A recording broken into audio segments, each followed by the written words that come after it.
大家好，欢迎收看爱上电子。今天咱们看一下定频空调的风机电路。这个风机呢，就是室内的灌流风机，它属于单向异步6线风机，是带启动电容的。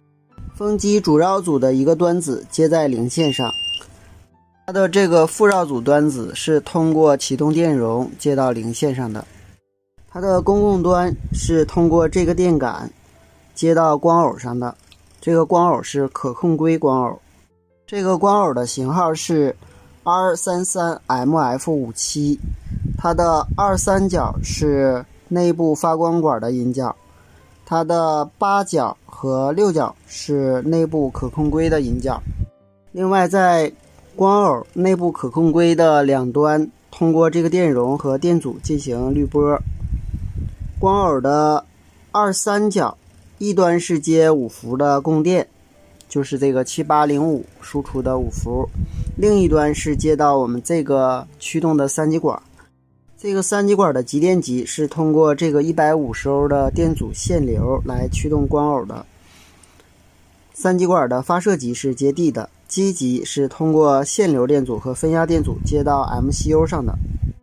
另外，刚才我们说光偶内部可控硅一端是接的我们这个风机的公共端，另一端是接到火线上。另外呢，这个风机呢，它还有一个速度检测电路。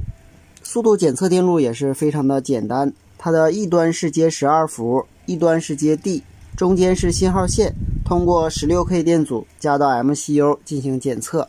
好，下面我们看看详细电路。我们看一下这个图，这端是速度检测信号线，通过 16K 电阻，通过滤波电容加到 MCU 的15角进行速度的检测。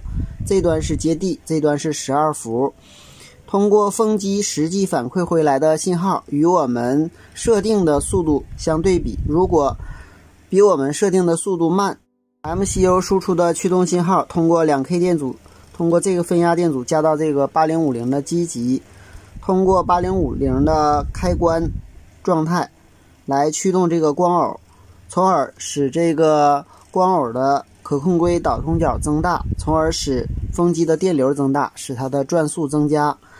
当反馈信号速度快的时候，那么同样的 MCU 输出的信号使可控硅的导通角变窄，从而使风机的速度降低，从而使风机的速度恒定并且可调。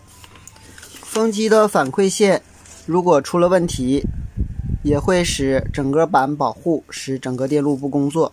好，今天咱们就到这里，谢谢大家，再见。